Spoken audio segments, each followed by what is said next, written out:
같이 보겠습니다. 요한계시록 22장 6절부터 16절까지 보겠습니다. 요한계시록 22장 6절부터 16절입니다. 같이 우리 합독하겠습니다. 시작. 또 그가 내게 말하기를 이 말은 신실하고 참된지라 주 곧 선지자들의 영의 하나님이 그의 종들에게 반드시 속히 되어질 일을 보이시려고 그의 천사를 보내셨도다. 보라, 내가 속히 오리니 이 두루마리의 예언의 말씀을 지키는 자는 복이 있으리라 하더라.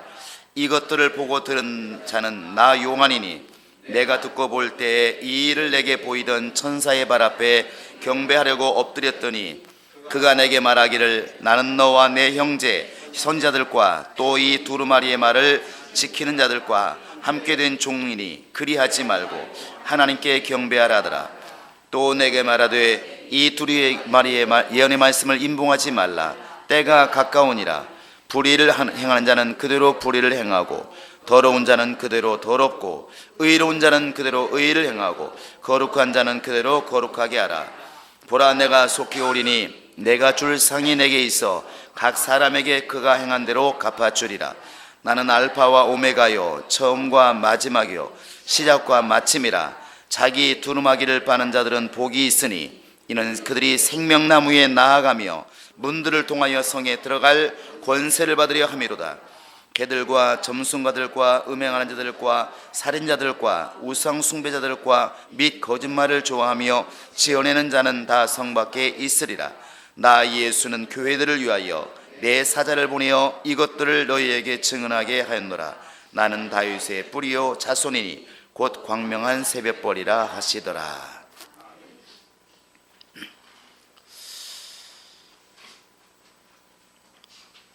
벌써 이제 2014년도 오늘이 이제 마지막 주일입니다. 늘 믿는 사람이나 안 믿는 사람이 하는 말이 참 세월이 너무 빠르다 이렇게 말하는데, 우리 인간이 주관할 수 없는 것이 몇 가지가 있습니다. 마음대로 할 수 없는 것, 먹고 안 먹고 자고 안 자고 내가 할 수 있지만 내가 이 땅에 태어나고 내가 죽는 거, 그 다음에 내가 살고 죽는 이 생명에 관해서는 사람의 소관이 아닙니다. 그래서 사람의 목숨도 하나님께 이렇게 달려있고 또 흘러가는 시간도 사람이 아깝다고 잠자는 시간에 시간을 아무리 죽여놓은들, 시계를 멈춰놓은들 그 시간이 멈춰지는 것도 아닙니다. 시간과 생명은 하나님께 속한 것이고 하나님의 주관 아래에 있습니다. 그래서 예수님께서도 친히 이렇게 몇 번을 말씀하셨어요. 사도행전 1장 7절에서도 때와 기한은 아버지께서 자기의 권한에 두셨으니 너희가 알 바가 아니고, 때와 기한 곧 시간에 관해서 그 때가 언제인지 그것은 아버지 권한에 있다, 우리 것이 아니다 이렇게 말하고 있습니다. 또 마태복음 24장에서도 36절을 보시면 바로 그 때가 언제인지 그건 천사도 모르고 아들도 모른다, 오직 아버지만 아신다 이렇게 말합니다.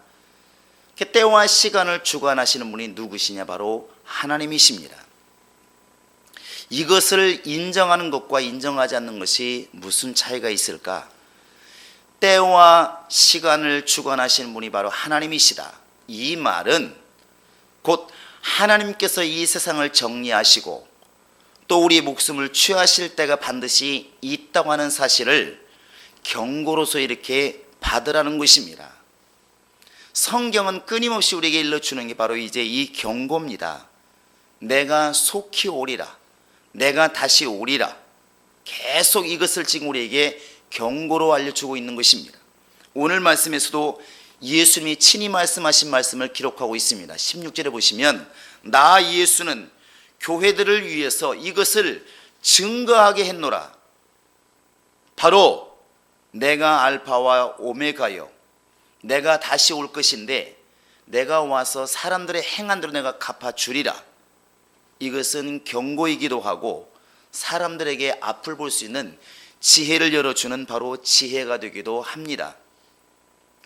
성경은 끊임없이 우리에게 이렇게 시간에 대해서, 때에 대해서 계속 이렇게 우리가 경고받고 있다는 사실을 우리는 알아야 됩니다.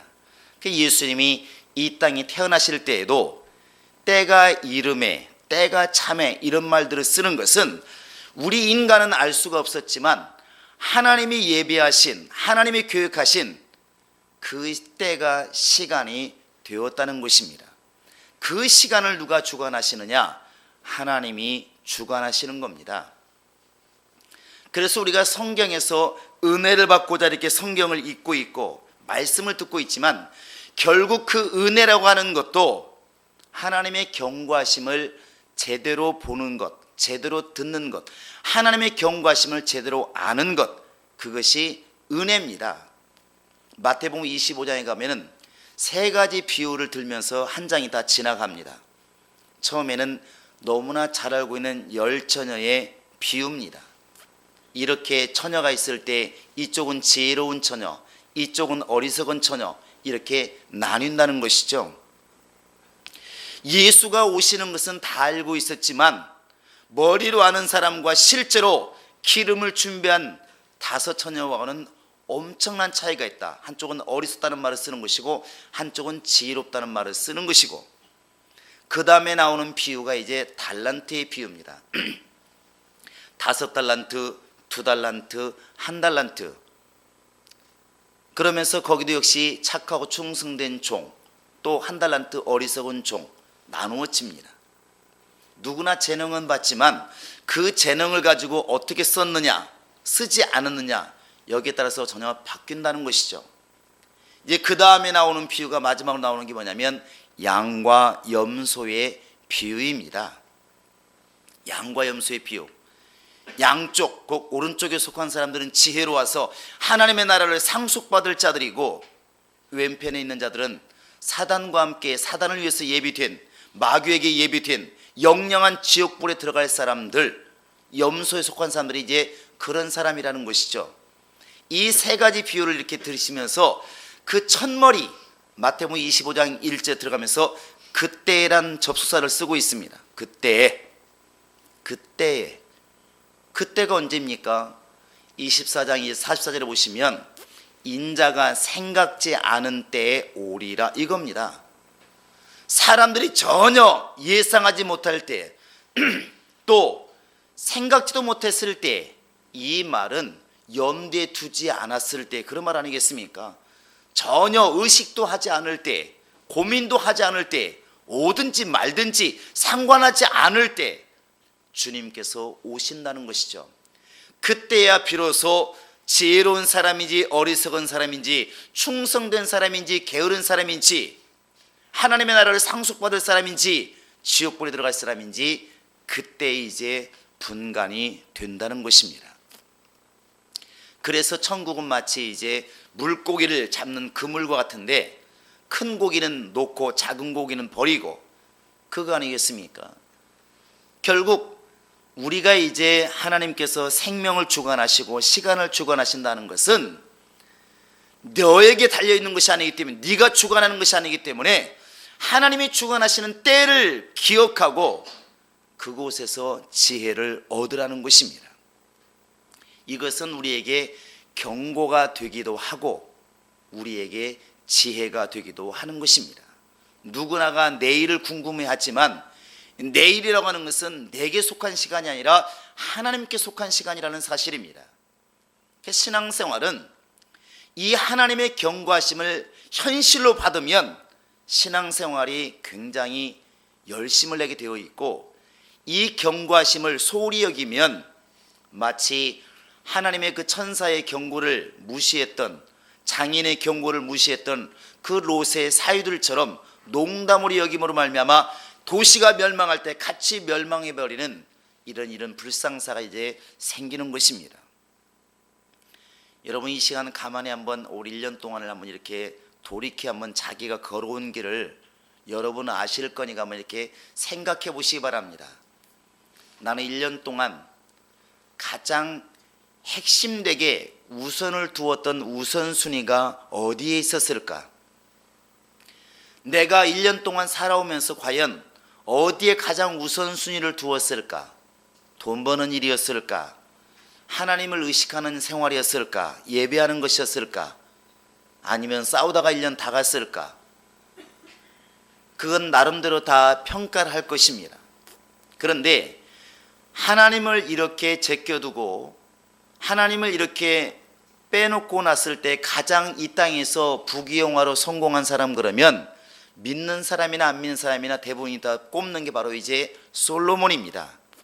솔로몬이 부귀영화로 말하면 가장 영화를 누렸던 사람이 솔로몬이라 그렇게 얘기를 합니다. 그 솔로몬이 잠언과 전도서를 기록할 때 보시면 그 자기 나름대로 이 땅에서 부귀영화를 누리는 것이 얼마나 허망하다고 하는 것을 적나라하게 그리고 있습니다. 우리 한번 전도서 한번 2장을 보시겠습니다. 자, 전도서 2장. 자, 좀 길지만 한번 3절부터 한번 11절까지 한번 읽어보겠습니다. 3절부터 11절. 어찌 보면 우리가 지금 나도 모르게 추구해 가고 있는 방향인지도 모르고 세상의 모든 사람, 대부분의 사람들이 가는 길입니다. 자, 3절부터 11절 시작. 내가 내 마음으로 깊이 생각하기를 내가 어떻게 하여야 내 마음을 지혜로 다스리면서 술로 내 육신을 즐겁게 할까? 또 내가 어떻게 하여야 천하의 인생들이 그들의 인생을 살아가는 동안 어떤 것이 선한 일인지를 알아볼 때까지 내 어리석음을 꼭 붙잡아 둘까 하여 나의 사업을 크게 하였노라. 내가 나를 위하여 집들을 짓고 포도원을 일구며 여러 동산과 과원을 만들고 그 가운데에 각종 과목을 심었으며 나를 위하여 수목을 기르는 삼림에 물을 주기 위하여 못들을 팠으며 남녀노비들을 사기도 하였고 나를 위하여 집에서 종들을 낳기도 하였으며 나보다 먼저 예루살렘에 있던 모든 자들보다도 내가 소와 양떼의 소유를 더 많이 가졌으며 은금과 왕들이 소유한 보배와 여러 지방의 보배를 나를 위하여 쌓고 또 노래하는 남녀들과 인생들이 기뻐하는 처첩들을 많이 두었노라. 내가 이같이 장성하여 나보다 먼저 예루살렘에 있던 모든 자들보다 더 창성하니 내 지혜도 내게 여전하도다. 무엇이든지 내 눈이 원하는 것을 내가 금하지 아니하며 무엇이든지 내 마음이 즐거워하는 것을 내가 막지 아니하였으니 이는 나의 모든 수고를 내 마음이 기뻐하였습니다. 이것이 나의 모든 수고로 말미암아 얻은 몫이로다. 그 후에 내가 생각해 본즉 내 손으로 한 모든 일과 내가 수고한 모든 것이 다 헛되어 바람을 잡는 것이며 해 아래서 무익한 것이로다. 이 말을 잘못 들으면 허무주의로 빠질 수 있습니다. 돈 벌어서 뭐하나, 집 져서 뭐하나, 소와 양떼가 많으면 뭐하나. 지금 이 허무주의를 말하려고 하는 것이 아닙니다. 여기의 핵심이 뭐냐면 방향이 잘못됐다는 겁니다. 여러분 4절에 보시면 나의 사업을 크게 하였노라 그러면서 내가 나를 위하여 이렇게 되어 있습니다. 나를 위하여, 나를 위하여. 또 6절에 보시면 나를 위하여 수목을 기르는 삼림에 물을 주었다 이렇게 말을 하고 있고, 계속 8절에도 보시면 나를 위하여 계속 이렇게 말하고 있습니다. 지금 솔로몬이 나보다 소와 양떼를 많이 가졌던 사람이 어디 있느냐? 나와 같은 많은 노비를 가진 사람이 어디 있느냐? 나는 집도 정말 크게 지었고 포도원도 크게 만들었고 남들이 부러워하는 모든 은과 금과 모든 각 나라의 보배를 다 가져보았다. 하다못해 정말 아내까지도 많이 거느려봤다. 나만큼 승한 자가 어디 있느냐? 가장 행복한 자라는 것이죠. 그런데 정작 그것을 누려보았던 나는 결국 마지막이 뭐냐면 헛되더라는 것이죠. 세상 말로 하면 너무 허무하더라. 왜 이런 결과가 왔을까? 문제는 바로 나를 위하여가 문제인 것입니다. 나를 위하여. 여기에 지금 나를 위하여가 한 4번 나오는데 그것 말고도 내가 나의 이렇게 소유격, 주격까지 포함하면 엄청나게 많습니다. 그러니까 이 솔로몬이 나를 위해서 내가 하고 내 지혜로 이렇게 모든 것을 자기중심적으로 이렇게 성공했을 때 그 마지막이 뭐냐면 헛되더라, 이게 결과입니다. 헛되더라. 그런데 세상의 모든 사람들의 가는 길이 다 거의 이 길이라는 것이죠. 어떡하든 집을 늘려보고, 어떡하든 소와 양떼의 재산을 늘려보고, 어떡하든 금과 은을 많이 가져보고, 보석을 가져보고, 어떡하든 행복해 보려고 노력하는 것, 그게 이 세상 사람들이 가는 길이 아닙니까? 근데 그것이 누구 때문에, 왜라고 물었을 때 나를 위하여, 이것은 분명히 망할 길입니다. 그래서 예수님께서 마태복음 7장 13절에 보시면 좁은 문으로 들어가라, 좁은 문으로 들어가기를 힘써라. 멸망으로 가는 길은 그 길이 넓어서 많은 사람이 가지만 그 끝은 결국 멸망이다 그랬습니다. 꼭 예수를 믿지 않아도, 교회 나오지 않는 사람이라 할지라도 이 솔로몬이 가는 길은 누구나 가려고 합니다. 누구나. 적은 집보다는 큰 집이 낫고, 소 한 마리보다는 100마리가 낫고, 금 반지 하나보다는 다이아 반지 100개가 훨씬 낫고, 누구나 이 길을 지금 쫓고 있다는 것이죠. 그러나 그것이 목적이 나를 위하여, 솔로몬이 말한 것처럼 나를 위하여, 나를 위하여, 나를 위하여 이렇게 가면 끝이 이미 멸망이라고 주님께서 경고를 하셨다는 사실입니다. 오늘 이렇게 금방 읽은 이 솔로몬의 글을 읽으면서 생각나는 게 있지 않습니까? 세상에 말하는 게 뭡니까? 너희는 세상을 사랑하지 말아라. 세상이라고 하는 것이 결국 육신의 정욕과 안목의 정욕과 이생의 자랑이다. 솔로몬이 지금 추구했던 것이 바로 이제 그런 것이 아니겠습니까? 눈에 보는 것 나는 금하지 않았다. 먹고 싶은 것 금하지 않았다. 육신이 하고 싶은 것 나는 금하지 않았다. 하고 싶은 것 다 했다는 거 아니겠습니까? 근데 그것이 끝이 뭐냐면 결국 헛되더라는 것이죠. 헛되더라. 그런데 이 헛되더라가 헛되지 않게 하기 위해서는 나를 위하여 이 단어가 바뀌어야 됩니다. 따라서 하시기 바랍니다. 주를 위하여. 주를 위하여. 여러분, 이렇게 바뀌지 않으면 아무리 우리가 이 땅에서 찬송을 많이 부르고 성공한다 할지라도 결국은 망하는 것입니다. 망하고 흥하는 것을 내가 주관하면 내 생각이 맞겠지만 우리를 심판하실 분이 사람이 아니고 하나님이시기 때문에, 공의의 하나님이시기 때문에 그게 안 된다는 것입니다. 그래서 누가 시켜서, 누가 깨우쳐서가 아니라 우리 스스로가 성경을 읽으면서 절대 주권자이신 하나님을 기억하자는 겁니다. 과연 그분이 말씀하신 지금 좁은 길로 내가 지금 가고 있는가? 내가 지금 생명을 주신 하나님만을 의지하고 시간을 주관하시는 하나님께 내가 지금 방향을 틀고 있는가? 정말로 하박국이 말하는 것처럼 내가 차라리 가난하게 될지언정 나는 주를 떠나지 않겠습니다. 물론 하나님을 잘 믿으면서 성공하는 것, 집이 넓어지고 양이 많아지고 재산이 많아지는 것, 그것은 내가 환영할 일이지만 내가 믿음을 저버리면서까지 내가 부자가 되고 잘 된다고 한다면 차라리 내가 거지로 살겠습니다. 과연 그런 믿음을 우리가 가지고 살고 있는가?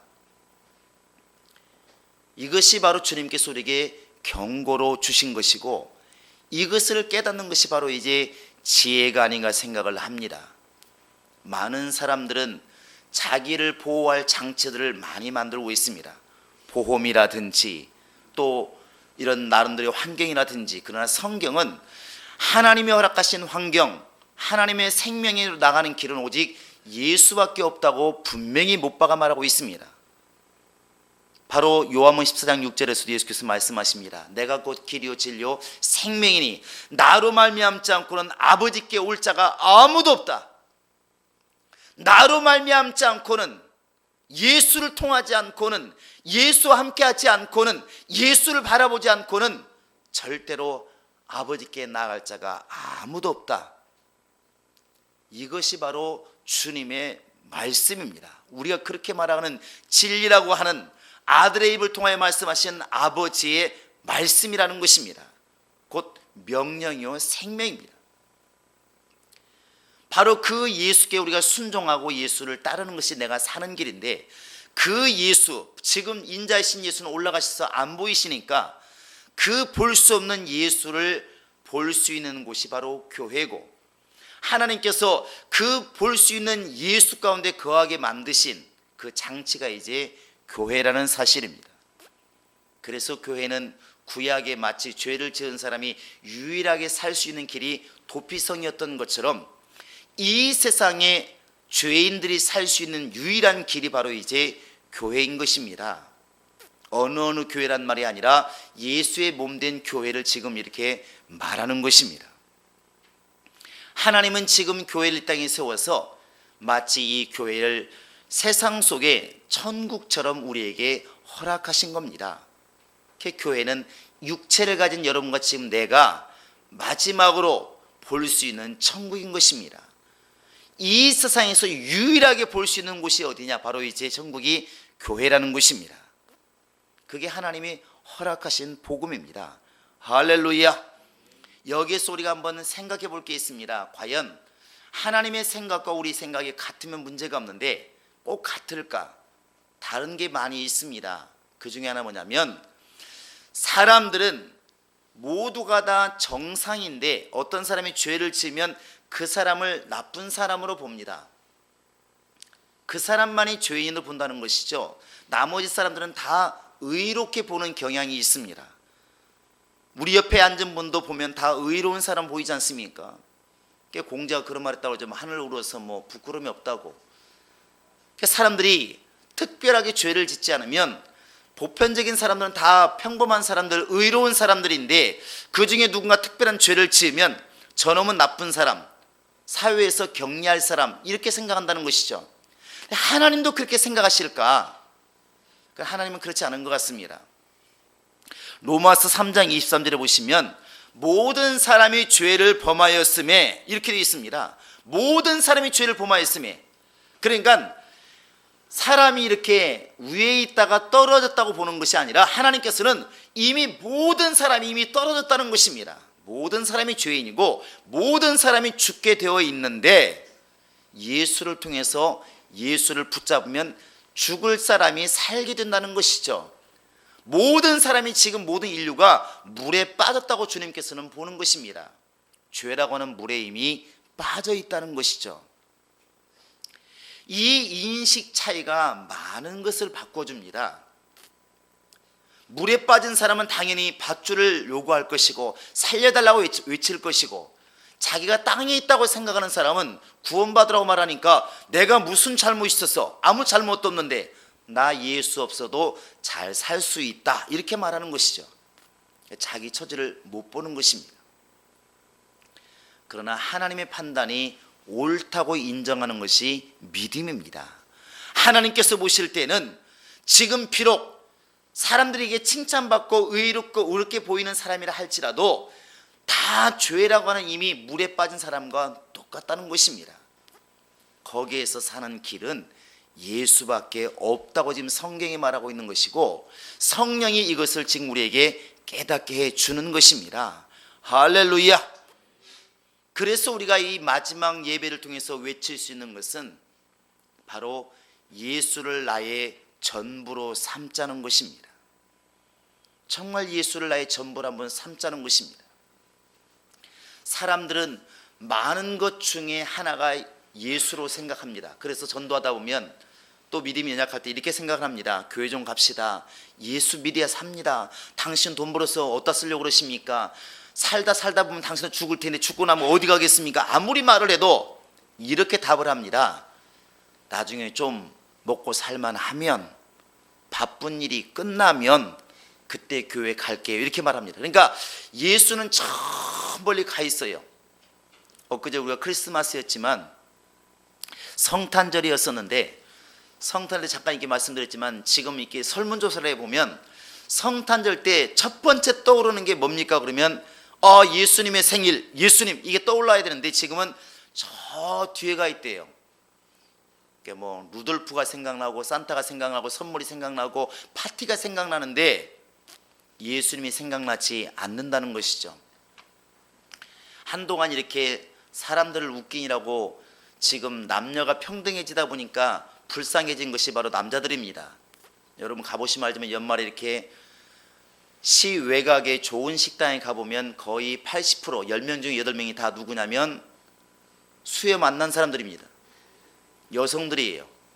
그런데 여의도처럼 일하는 데 가보면 거의 10명 중에 8명이 다 남자들이에요. 그들은 5천원짜리 4천원짜리를 먹습니다. 여성들은 그 시간에 동창들 만나서 4만원짜리를 먹습니다. 전혀 달라요. 남자들의 처지가 지금 점점 더 이렇게 고독해지고 외로워지고 있는데 그걸 빗대서 한 얘기가 있습니다. 남편들에게 물었습니다. 첫 번째 떠오르는 게 뭡니까? 필요한 게 뭡니까? 이렇게 물었을 때 아내요, 엄마요, 다 이렇게 여자가 필요한 거예요. 나이가 먹을 때 다 그렇다면서요. 그런데 나이 들어간 여자들에게 물었답니다. 가장 우선순위별로 순서를 매기라고 했더니 첫 번째가 돈, 두 번째가 건강, 세 번째는 강아지, 네 번째가 아들, 딸 어찌고 하는데 순서는 바뀔 수 있는데 남편은 7번째까지 없더라고 하냐. 이게 심각해지는 것이죠. 순서가 이제 밀려나는 것이죠. 그냥 우스갯소리지만 어찌 보면 불신자들이 생각할 때, 믿지 않는 사람들이 생각할 때 예수 믿는 것은 저 뒤에 가 있다는 것입니다. 돈을 벌고 난 다음에 예수, 건강해진 다음에 예수, 행복해진 다음에 예수, 바쁜 일 지난 다음에 예수. 근데 그것이 바로 이제 성경에서는 넓은 길을 말하고 있고 망할 길이라고 얘기하고 있다는 것입니다. 하나님이 원하시는 것은 예수가 가장 머리에 가 있기를 원하는 것입니다. 우선순위에 첫 번째 가 있기를 원하는 것입니다. 설사 네 부모라 할지라도 나보다 먼저 더 사랑하면 나는 질투한다.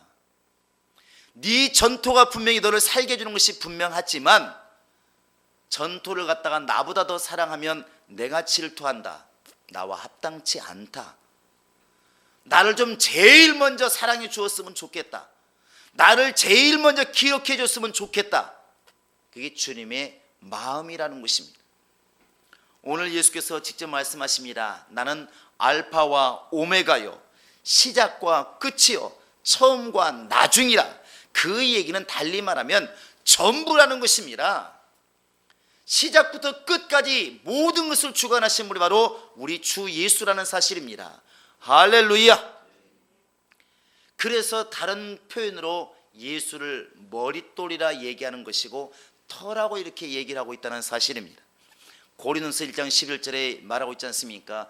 너희가 어떻게 집을 세우는가? 너희는 집 짓는 자들이기 때문에 이 신앙생활을 통해서 나름대로 성전을 건축해 나가고 있지만 어디다가 세울까 조심해라. 어떻게 세울까 조심해라.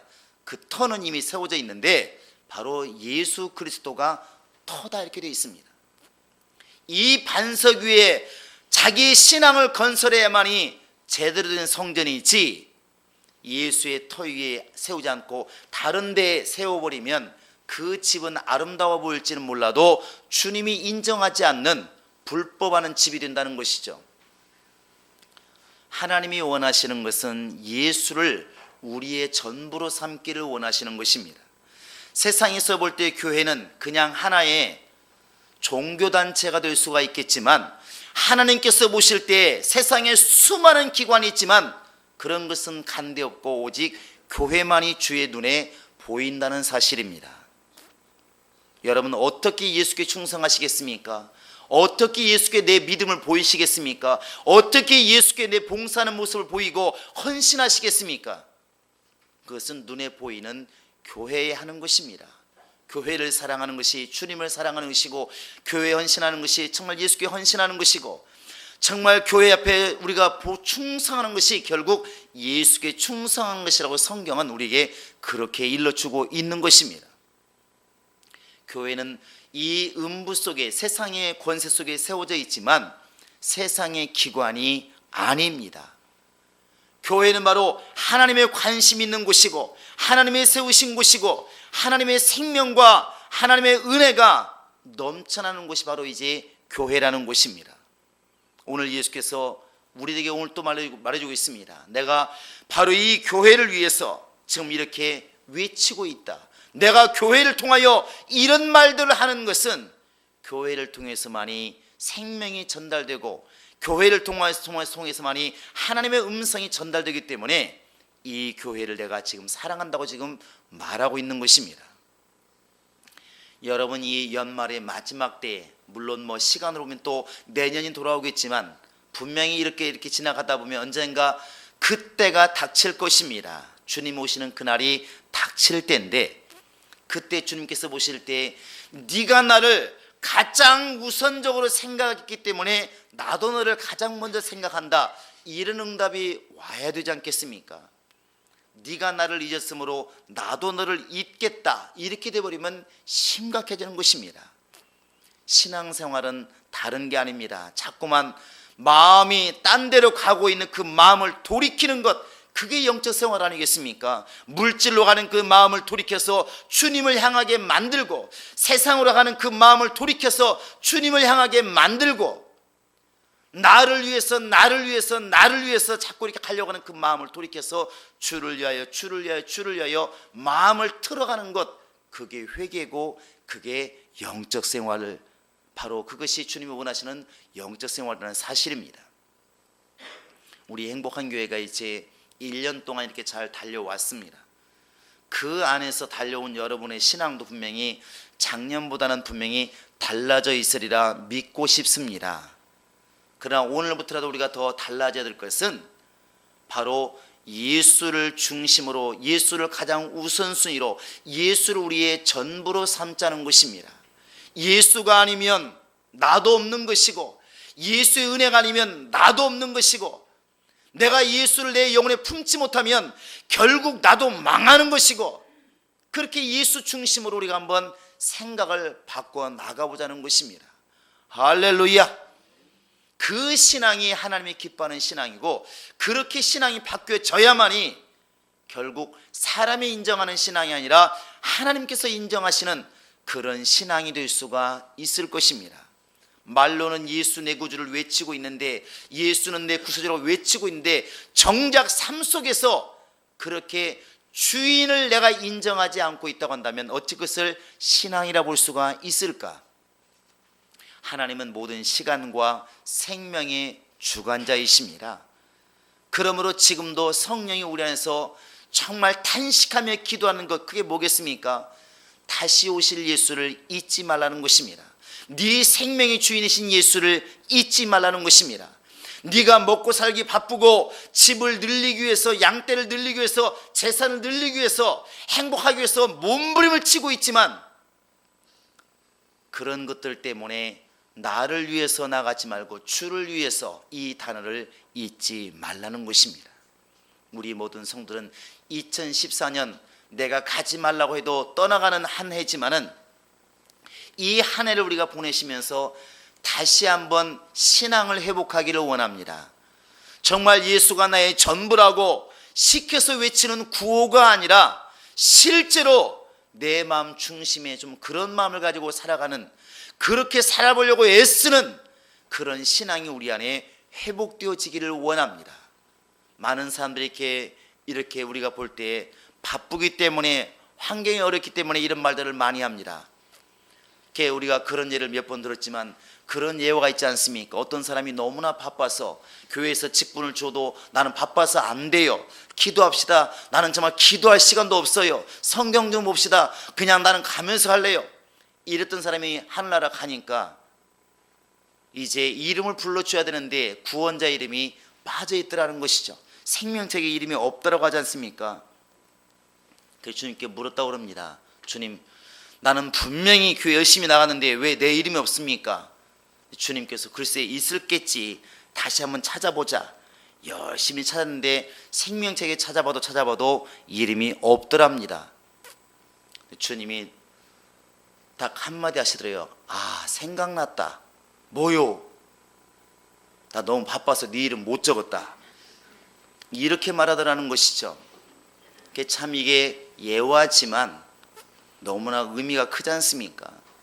내가 이 땅에 사는 동안에 나를 위해서 바쁘다 보면 과연 주를 위해서란 말은 언제 사용할 것이며 언제 그 말을 이룰 것인가? 여러분, 이 한 해를 보내시면서 과연 성령 충만함이 무엇이고 말씀을 안다는 게 과연 무엇이고 신앙생활을 한다는 게 과연 무엇일까?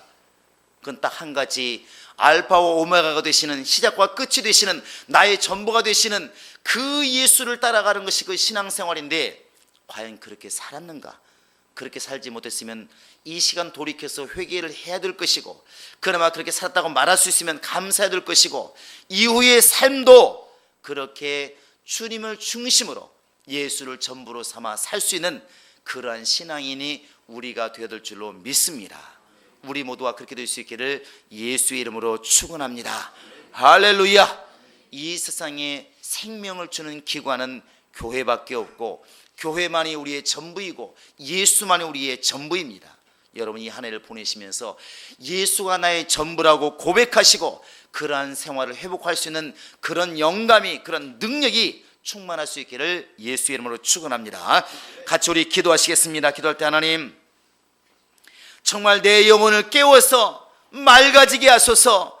다시 한번 내 영혼이 충만해져서 내 눈에 예수가 보여지게 하소서. 먹고 살기 바빠서 잠시 잊었던 정말 예수를 기억하게 도와주시고, 주님의 경고를 생각하게 도와주시고, 다시 오실 예수를 준비하는 그런 마음, 다시 오실 예수를 준비하는 그런 생활이 내 안에 이루어지게 하소서. 내 삶이 그러한 삶이 되게 하시고, 넓은 길이 아니라 좁은 길로 나아가는 그런 삶을 살게 하소서. 다 같이 우리 기도하시겠습니다.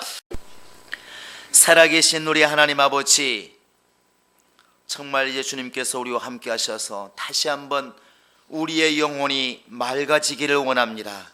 우리의 영혼이 충만해지기를 원합니다. 적어도 예수를 볼 수 있는 눈을 가지게 도와주시고, 힘들고 바쁘고 어려울 때에도 예수가 기억나지게 도와주시고, 주의 말씀이 기억될 만한 충만함이 우리 안에 있도록 하나님이 함께 하시고 인도하여 주시옵소서. 우리가 세상에서 볼 때에는, 세상 사람 우리를 볼 때는 저들은 믿는 사람이고 교회 다니는 사람이고 하나님을 아는 사람이라 분명히 말할 것입니다. 그러나 우리 자신을 돌아보게 하여 주시옵소서. 정말로 우리가 등은 준비하였으되 모양은 예수 믿는 사람이 돼 정말 기름을 준비하자는 저 어리석은 처녀처럼 그러한 삶을 살고 있지는 않는지, 정말 기름을 준비한 지혜로운 처녀처럼 그런 지혜로운 삶을 살고 있는지 우리 자신을 돌아볼 만한 지혜가 있도록 하나님이 함께 하시고 인도하여 주시옵소서. 하나님이 주신 지혜가 있어서, 달란트가 있어서 많은 재주는 가지고 있지만 그 재주를 정말 썩히고 있지는 않는지, 그 재주를 주님을 위해서 쓰고 있는지 돌아보게 하여 주시옵소서. 또한 우리가 정말 이제 우리 주변에 있는 많은 사람들, 주님께서 죄인을 찾아오셨듯이 우리 또한 그렇게 주님의 사랑을 가지고, 주님의 생명을 가지고 우리 주변에 있는 어려운 사람들, 아직도 사망 가운데 있는 사람들, 그들을 돌아봐야만이 주님 나라를 상속하신다고 말씀하셨는데, 정작 우리가 그렇게 주님께 받은 은혜를 자랑하고 있지만 그 받은 은혜를 어려운 사람들에게 나눠주는 일에 열심을 내었는지 돌아볼 만한 지혜와 영감이 있도록 하나님이 함께 하시고 인도하여 주시옵소서. 살아계신 하나님 아버지, 비록 세상에서 우리가 성공한다 할지라도 그것이 나를 위하여라는 목적이 있으면 결국 그것이 헛된 것이라고 이미 솔로몬이 고백하고 있사오니, 우리가 그 어리석은 길을 걷지 않도록 하나님이 성령으로 깨우쳐 주시고 말씀으로 깨우쳐 주시고 하나님의 충만한 믿음으로 우리를 깨우쳐 주시기를 원합니다. 우리가 입술로만 예수 나의 전부라고 말하지 않게 도와주시고, 실제로 그런 삶, 그러한 생각, 그러한 생활로 이어질 수 있도록 하나님이 성령으로 함께 하시고 인도하여 주시옵소서. 2014년 이렇게 떠나가는 것을 보면서 시간이 우리 손에 있는 것이 아니라 주님 손에 있음을 다시 한번 깨닫게 도와주시고, 때가 되면 다시 오실 예수를 기억할 줄 아는 지혜가 우리 모두에게 있도록 하나님이 성령으로 함께 하시고 인도하여 주시옵소서. 지금 보기에 쉽고 지금 보기에 아름다운 멸망의 길을 우리가 가지 않게 도와주시고, 비록 지금 힘들고 어려울지라도 고생스러울지라도 그 길이 정말 생명의 길인 주님이 가신 그 길을 갈 수 있는 용기와 담력과 지혜가 있도록 하나님이 함께 하시고 인도하여 주시옵소서. 감사하고 예수님의 이름으로 기도합니다. 아멘. 우리 하나님 아버지, 오늘 또 우리는 주의 명령과 분부대로 또 성찬을 기념하여 지켰습니다. 우리가 이렇게 행위로만 정말 주를 기념하는 것이 아니라 우리 마음의 중심에 예수를 두게 도와주시고 예수를 중심으로 항상 살 수 있도록 하나님이 함께 하시고 인도하여 주시옵소서. 이제 우리 속에서 예수의 생명이 드러나게 도와주시고 예수의 사랑이 드러나게 도와주시고 우리 속에서 하나님이 예수를 통해 주신 그 예수의 은혜가 드러날 수 있도록 하나님이 함께 하시고 인도하여 주시옵소서. 그러한 삶을 살 만한 용기와 지혜와 그러한 환경이 될 수 있도록 하나님이 성령으로 후원하시고 인도하여 주옵소서. 이제는 우리 구주 예수 그리스도의 은혜와 하나님 아버지의 극진하신 사랑과 성령의 교통하심과 인도하심이 이제 마음속에 예수를 두고 예수를 정말 중심으로 살기로 작정한 모든 신령들 머리 위에 이제로부터 영원토록 함께 있을지어다. 아멘.